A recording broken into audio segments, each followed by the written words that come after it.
ಸಮಾಜದಲ್ಲಿ ಶ್ರೀಕೃಷ್ಣ ವೇಷಭೂಷಣ ಸ್ಪರ್ಧೆ ಹಾಗೂ ಚಿತ್ರಕಲಾ ಸ್ಪರ್ಧೆಯನ್ನು ಹಮ್ಮಿಕೊಂಡಿದ್ದು ಇದನ್ನು ದಿನಾಂಕ 5/9 ಏರ್ಪಡಿಸಲಾಗಿದ್ದು ಈ ಸ್ಪರ್ಧೆಯಲ್ಲಿ ವಿಜೇತರಾದಂತಹ ಮಕ್ಕಳಿಗೆ ಬಹುಮಾನ ವಿತರಣೆಯನ್ನು ಹಮ್ಮಿಕೊಳ್ಳಲಾಗಿದ್ದು ಸಹಾಯಕ ಶಿಕ್ಷಣಾಧಿಕಾರಿಗಳಾದ ಸೋಮಶೇಖರ್ ಅವರನ್ನು ವೇದಿಕೆಗೆ ಸ್ವಾಗತಿಸುತ್ತೇನೆ.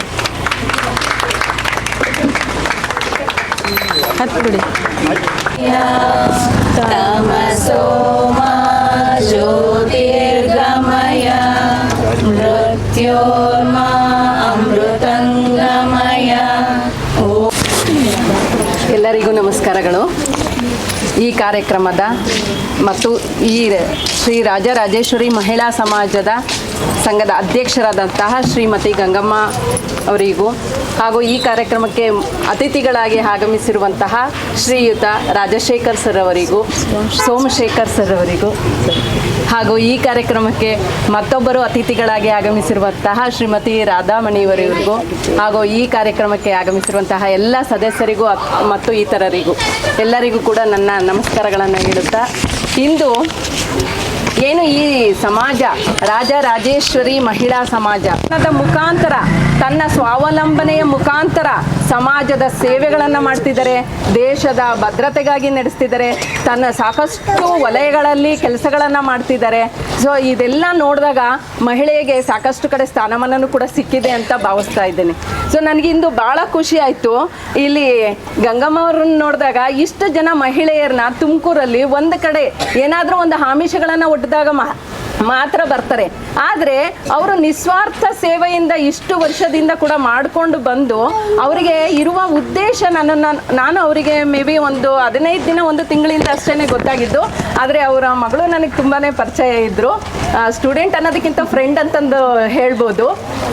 ಅವ್ರನ್ನ ನೋಡಿದಾಗ ಎಷ್ಟು ಸಮಾಜಕ್ಕೆ ಸೇವೆಯನ್ನು ಮಾಡಬೇಕು, ಆ ಸೇವೆಯಲ್ಲಿ ಮಹಿಳೆಯರ ಸ್ಥಾನಮಾನವನ್ನು ಮುಂದುವರಿಸಬೇಕು, ಆರ್ಥಿಕ ಸ್ವಾವಲಂಬನೆ, ಸಮಾಜದ ಸ್ವಾವಲಂಬಿಗಳು ಸಿಗ್ತಾ ಇದೆ. ನಮ್ಗೆ ಎಷ್ಟೋ ಜನಕ್ಕೆ ಅದರ ಅರಿವಿಲ್ದಲೇ ನಾವು ಪಡ್ಕೊತಾ ಇಲ್ಲ ಅಷ್ಟೇ. ಅದನ್ನು ಪಡ್ಕೊಳ್ಳೋಕ್ಕೆ ಇಲ್ಲಿ ಸಾಕಷ್ಟು ಜನ ಕಾನೂನಿನ ವಿದ್ಯಾರ್ಥಿಗಳಿದ್ದಾರೆ, ಮುಂದೆ ಅವರೆಲ್ಲ ಒಳ್ಳೆಯ ಉತ್ತಮ ವಕೀಲರಾಗ್ತಾರೆ. ಅದ್ರ ಮುಖಾಂತರ ಅವರು ಪಡ್ಕೊಳ್ಳಿ ಅಂತ ಬಯಸ್ತಾ, ಇದು ಇನ್ನಷ್ಟು ಬೆಳೀಲಿ, ದೇವರ ಆಶೀರ್ವಾದ ಮತ್ತು ಇಲ್ಲಿ ಗಂಗಾ ಮಾತೆಯ ದೇವರ ಆಶೀರ್ವಾದ ಸಿಗಲಿ ಅಂತ ಬಯಸ್ತಾ ನನ್ನೆರಡು ಮಾತುಗಳನ್ನು ಮುಕ್ತಾಯ ಮಾಡ್ತೀನಿ. ಅತಿಥಿಗಳ ಭಾಗವಹಿಸಿ ಬಹುಮಾನವನ್ನು ಪಡೆದುಕೊಂಡಂತಹ ಮಕ್ಕಳಿರ್ಬೋದು, ಬಹುಮಾನ ಸಿಗದೆ ಪ್ರಶಸ್ತಿ ಪತ್ರ ಪಡ್ಕೊಂಡಿರ್ಬೋದು, ಎಲ್ಲರಿಗೂ ಆ ಮಕ್ಕಳಿಗೆ ನಾನು ಅಭಿನಂದಿಸ್ತಾ ಮುಂದಿನ ವರ್ಷ ಹೆಚ್ಚಿನ ಬಹುಮಾನವನ್ನು ಪಡ್ಕೊಳ್ಳಿವ್ರಂತೆ ಅಂತ ಆಶಾಭಾವನೆಯನ್ನು ವ್ಯಕ್ತಪಡಿಸ್ತೇನೆ. ಎಲ್ಲಕ್ಕಿಂತ ಪ್ರಮುಖವಾಗಿ ಬಹುತೇಕ ಈ ಮಹಿಳಾ ಸಮಾಜ ಹುಟ್ಟಿದಾಗಲಿಂದ ನಾನು ಹಂಗೂ ಹಿಂಗೂ ಬಂದೇ ಇದ್ದೀನಿ. ಸಣ್ಣದಾಗಿ ಬೆಳೆದಂತಹ ಈ ಸಮಾಜ ಇವತ್ತು ಹೆಚ್ಚಿನ ಪ್ರವರ್ಧಮಾನಕ್ಕೆ ಬರ್ತಾ ಇದೆ. ಆದರೆ ಇನ್ನೂ ಪರಿಪೂರ್ಣವಾಗಿಲ್ಲ. ಪರಿಪೂರ್ಣ ಆಗೋಕ್ಕೆ ಅನೇಕ ಅಡೆತಡೆಗಳು ಅವರಿಗೆ ಭಾಳಷ್ಟು ತೊಂದರೆಯನ್ನು ಕೊಡ್ತಾ ಇವೆ. ಆದರೆ ಗಂಗಾಭವಾನಿಯ ಆಶೀರ್ವಾದದಿಂದ ಅವೆಲ್ಲ ಬಗೆಹರಿತದೆ. ಮುಂದಿನ ವರ್ಷ ಆ ಗಂಗಾಭವಾನಿಯ ದೇವಾಲಯ ನಿರ್ಮಾಣವಾಗುತ್ತೆ. ಆಗಿನ್ನೂ ಇದು ಅದ್ಭುತವಾಗಿ 10ನೇ ವರ್ಷದ ಶ್ರೀ ಗಂಗಾಭವಾನಿ ಮಹಿಳಾ ಸಹಕಾರ ಸಂಘದ ಸದಸ್ಯರ ಸಭೆ ಇವತ್ತು ಇದ್ದಿದ್ದು. 10:30 ಗಂಟೆಗೆ ಕರೆಕ್ಟಾಗಿ ನಮ್ಮ ಸೊಸೈಟಿಯ ಒಂದು ವಿಭಾಗದಲ್ಲಿ ನಾವು ಜನರಲ್ ಬಾಡಿ ಮೀಟಿಂಗ್ ಎಲ್ಲ ನಡೆಸ್ಕೊಂಡು ಪ್ರತಿ ವರ್ಷವೂ ಜನರಲ್ ಬಾಡಿ ಮೀಟಿಂಗ್ ಒಂದೇ ಮಾಡ್ತಾಯಿದ್ದು. ಈ ಸಾರಿ 10ನೇ ವರ್ಷದ ಈ ಸರ್ವಸಭೆ ಸದಸ್ಯರ ಒಂದು ಸಭೆ ಇರೋದ್ರಿಂದ ಈ ಬ್ಯಾಂಕು ಶುರುವಾಗೋಕ್ಕಿಂತ 1 ವರ್ಷಕ್ಕೂ ಮುಂಚೆ ಒಂದು ಮಹಿಳಾ ಸಮಾಜ ಅಂತ ನಾವು ಎಲ್ಲ ಮಹಿಳೆಯರೆಲ್ಲರೂ ಸೇರಿ ಅದೊಂದು ಸಮಾಜವನ್ನು ನಾವು ಒಂದು ಸ್ಥಾಪನೆ ಮಾಡಿದ್ದು. ಪ್ರತಿ ವರ್ಷವೂ 2018ನೇ ಇಸ್ವಿವರೆಗೂ ಇಲ್ಲಿ ಬಾವಿಕಟ್ಟೆ ಒಂದು ವಿಭಾಗದಲ್ಲಿ ನಾವು ಅದ್ಭುತವಾದ ಒಂದು ಕಾರ್ಯಕ್ರಮವನ್ನು ಅವಾಗ ಮಾಡಿಸಿ ಮಿನಿಸ್ಟ್ರನ್ನೆಲ್ಲ ಕರೆಸಿ ಮಕ್ಕಳಿಗೆ ಸುಮಾರು ಪ್ರತಿ ವರ್ಷವೂ ಒಂದು 250 ಮಕ್ಕಳಿಂದ 400 ಮಕ್ಕಳವರೆಗೂ ನಾವು ಪ್ರತಿಭಾ ಪುರಸ್ಕಾರ ಮಾಡಿ SLC ಆಗಲಿ PUC ಅಲ್ಲಾಗಲಿ ಅತಿ ಹೆಚ್ಚಿನ ಅಂಕ ತಕ್ಕ ಮಕ್ಕಳಿಗೆ ನಮ್ಮ ಸಮಾಜದಿಂದ ಅವರಿಗೊಂದು ಒಳ್ಳೆಯ ಒಂದು ಪ್ರೋತ್ಸಾಹ ಕೊಡೋಣ ಅಂಥೇಳಿ ನಾವು ಅದ್ಭುತವಾಗಿ ಅದನ್ನು ಪ್ರತಿ ವರ್ಷವೂ ಮಾಡ್ತಾಯಿದ್ದೋ. ಈಗ 4-5 ವರ್ಷದಿಂದ ಕಾರ್ಯಕ್ರಮನ ನಿಲ್ಲಿಸಿದ್ದೀವಿ. ಅದಕ್ಕೋಸ್ಕರನೇ ಏನು ಮಾಡೋದು, ಈ 10ನೇ ವರ್ಷ ಜನರಲ್ ಬಾಡಿ ಮೀಟಿಂಗ್ ಜೊತೆಯಲ್ಲಿ ಈ ಪುಟ್ಟದಾಗಿ ಇವಾಗ ಒಂದು ಮಕ್ಕಳ ಕಾರ್ಯಕ್ರಮನ ಈ ಸಮಾಜದ್ದು ಮಾಡೋಣ ಅಂಥೇಳಿ 5ನೇ ತಾರೀಕು ಮಕ್ಕಳನ್ನೆಲ್ಲ ಕರೆಸಿ ಆ ಚಿಕ್ಕ ಪುಟ್ಟ ಮಕ್ಕಳ ಹತ್ರ ಈ ಕೃಷ್ಣ ರಾಧೆ ಈ ಥರ ವೇಷ ಎಲ್ಲ ಅವ್ರ ಹತ್ರ ನಾವು ಚಿತ್ರಕಲೆ ಎಲ್ಲ ಅವ್ರಿಗೆ ನಮ್ಮ ಕೈಯಿಂದ ಒಂದು ಚಿಕ್ಕ ಸನ್ಮಾನ ಆಗಲಿ ಬಹುಮಾನ ಆಗಲಿ ಇದನ್ನು ವಿತರಿಸ್ಬೇಕು ಅಂತ ಈ ಕಾರ್ಯಕ್ರಮನ ನಾವು ಇಟ್ಕೊಂಡಿದ್ದೀವಿ.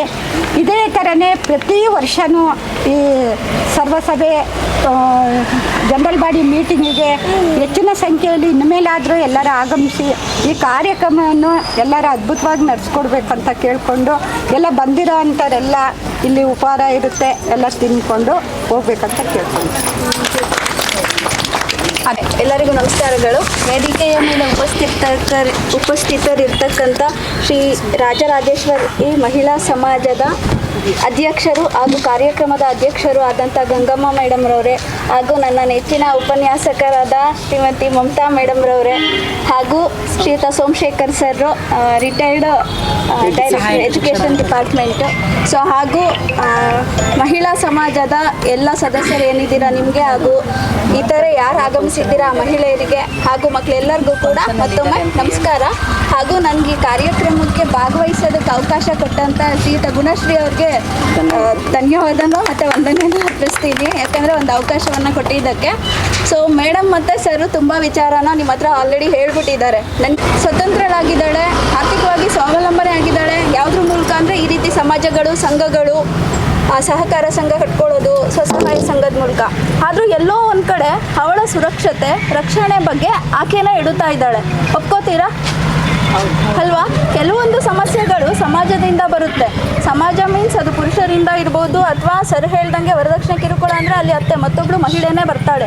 ಸೊ ಈ ಥರ ಕೂಡ ಸಮಸ್ಯೆಗಳು ಬಂದಾಗ ನಾವು ಈ ರೀತಿ ಮಹಿಳೆಗಳಿಗೆ ಬರ್ತಕ್ಕಂಥ ಸಮಸ್ಯೆಗಳನ್ನ ನಾವು ಮುಖ್ಯವಾಗಿ 3 ಹಂತದಲ್ಲಿ ನೋಡ್ತೀವಿ.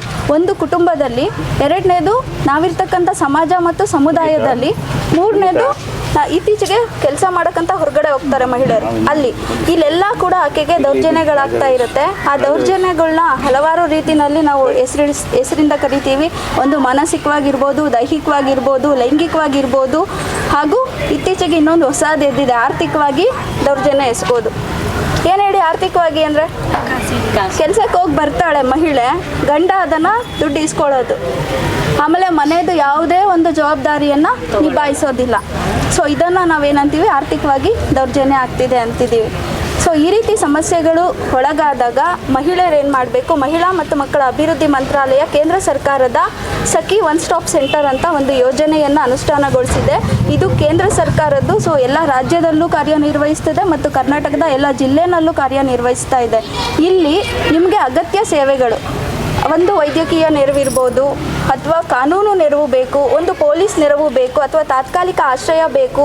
ಕೆಲವೊಂದು ಸಲ ಮಾನಸಿಕವಾಗಿ ತುಂಬ ಕುಗ್ಗಿ ಹೋದಾಗ ಆಕೆಗೆ ಒಂದು ಆತ್ಮಸ್ಥೈರ್ಯವನ್ನು ಅಥವಾ ಒಂದು ಸಾಂತ್ವನವನ್ನು ಹೇಳ್ತಕ್ಕಂಥ ಕೆಲಸವನ್ನು ಮಾಡಬೇಕಾಗುತ್ತೆ. ಸೊ ಆ ರೀತಿ ಒಂದು ಸಮಾಲೋಚನೆ ಸೇವೆಯನ್ನು ನಮ್ಮ ಸಖಿ ಸೆಂಟರ್ನಿಂದ ನಾವು ಮಹಿಳೆಯರಿಗೆ ಒದಗಿಸ್ತಾ ಇದ್ದೀವಿ.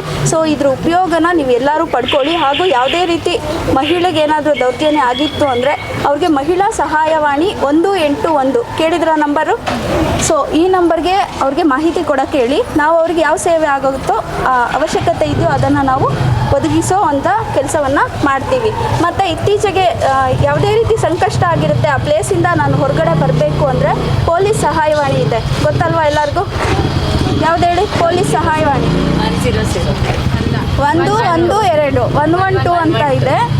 ಇಮಿಡಿಯೇಟ್ ನಿಮ್ಗೆ ಏನಾದರೂ ಆ್ಯಕ್ಷನ್ ಬೇಕು, ನನಗೆ ಆ ಸಮಸ್ಯೆ ಬಗೆಹರಿಬೇಕು, ಅಥವಾ ನಾನು ಆ ಪ್ಲೇಸಿಂದ ಹೊರಗಡೆ ಬರಬೇಕು ಅಂದರೆ, ಒಂಟಿ ಮಹಿಳೆಯರು ಈಗ ಬಸ್ ಸ್ಟಾಪಲ್ಲಿ ಇರ್ತೀರ, ಅಲ್ಲಿಂದ ನಿಮ್ಮ ಮನೆಗೆ ಹೋಗೋಕ್ಕೆ ಭಯ ಆಗ್ತಾ ಇರುತ್ತೆ, ಮಿಡ್ನೈಟ್ 11 ಗಂಟೆ 12 ಗಂಟೆ ಆಗಿರುತ್ತೆ ಅಂದರೆ ಅವರು ನಿಮ್ಮ ಮನೆಗೆ ಕರ್ಕೊಂಬಂದು ಬಿಡ್ತಕ್ಕಂಥ ಕೆಲಸವನ್ನು ಕೂಡ ಪೊಲೀಸ್ ಇಲಾಖೆಯಿಂದ ಮಾಡ್ತಿದ್ದಾರೆ. ಸೊ ಇದ್ರ ಎಲ್ಲ ಉಪಯೋಗನ ನೀವು ಪಡ್ಕೊಳ್ಳಿ. ಹಾಗೆಯೇ ನಿಮ್ಮ ರಾಜರಾಜೇಶ್ವರಿ ಮಹಿಳಾ ಸಮಾಜ ಏನಿದೆ, ಇದು ಇನ್ನೂ ಹೆಚ್ಚಿನ ಕಾರ್ಯಗಳನ್ನ ಮಾಡಲಿ. ಹಾಗೂ ಸರ್ ಮತ್ತು ಮೇಡಮ್ ಹೇಳ್ದಂಗೆ ಹೆಚ್ಚು ಯೋಜನೆಗಳು ಸಿಕ್ಕಾಗ ನಾವೇನು ಮಾಡಬೇಕು, ಅದರ ಉಪಯೋಗವನ್ನು ಪಡ್ಕೋಬೇಕು, ಅಂದರೆ ಸದುಪಯೋಗ ಮಾಡ್ಕೋಬೇಕು. ಮತ್ತು ಮಹಿಳೆಯರು ಮಕ್ಕಳನ್ನು, ಮುಖ್ಯವಾಗಿ 18 ವರ್ಷಕ್ಕೆ ಒಳಗಿನ ಮಕ್ಕಳನ್ನು ತುಂಬ ಕೇರಾಗಿ ನೋಡ್ಕೋಬೇಕು. ಮತ್ತು ಹೈಸ್ಕೂಲ್ಗೆ ಹೋಗೋ ಮಕ್ಕಳಿದ್ರೆ ಒಂದು ಸ್ವಲ್ಪ ಮಕ್ಕಳ ಕಡೆ ಗಮನ ಕೊಡಿ. 1 to 7 ಓದ್ತಾ ಇದ್ರು ಗಮನ ಕೊಡಿ. ಯಾಕಂದರೆ ಇತ್ತೀಚಿನ ದಿನಗಳಲ್ಲಿ ಮಕ್ಕಳೇನು ಮಾಡ್ತಿದ್ದಾರೆ, ಸರಿ ಹೇಳಿದರು ಬಾಲ್ಯ ವಿವಾಹ ಅಂತ ಹೇಳಿದ್ರು. ಬಾಲ್ಯ ವಿವಾಹ ಯಾವಾಗ ಆಗುತ್ತೆ ಅಂದರೆ ನಾವು ಮಾಡಿದಾಗ ಮನೆಯವರು. ಸೊ ಮಕ್ಕಳ ಇತ್ತೀಚಿನ ಕಡೆ ಲವ್ ಅಂತ ಹೊರಟೋಗ್ತಾ ಇರ್ತಾರೆ. ಸೊ ನೀವು ಅದಕ್ಕೆ ಅವಕಾಶ ಕೊಡ್ದಂಗೆ ಮನೆಯಲ್ಲೇ ನಾವು ಏನೇ ಕೆಲಸದಲ್ಲಿದ್ದರೂ ಕೂಡ ತಾಯಿ ಆದವಳು ಮಕ್ಕಳ ಜೊತೆ ಸ್ವಲ್ಪ ಸ್ನೇಹಿತೆಯಾಗಿ ಇರಬೇಕಾಗುತ್ತೆ. ಇತ್ತೀಚಿನ ಮಕ್ಕಳ ಜೊತೆಯಲ್ಲಿ ಯಾವುದೇ ಇದ್ದರೂ ಕೂಡ ಮಗು ಬಂದು ನಮ್ಮ ಹತ್ರ ಶೇರ್ ಮಾಡ್ಕೋಬೇಕು, ಅಂದರೆ ಹೇಳ್ಕೋಬೇಕು. ಒಂದು ಹುಡುಗಿ ಪೆನ್ಸಿಲ್ ತಗೊಂಡ್ರೆ ಮನೇಲಿ ಬಂದು ಮಕ್ಕಳು ಹೇಳ್ತವೆ, ಅಮ್ಮ ಇವತ್ತು ನನ್ನ ಫ್ರೆಂಡ್ ಈ ಥರ ಪೆನ್ಸಿಲ್ ತಂದಿದ್ಲು ನನಗೂ ಕೊಡಿಸು, ಒಂದು ಡ್ರೆಸ್ ಹಾಕೊಂಬಂದು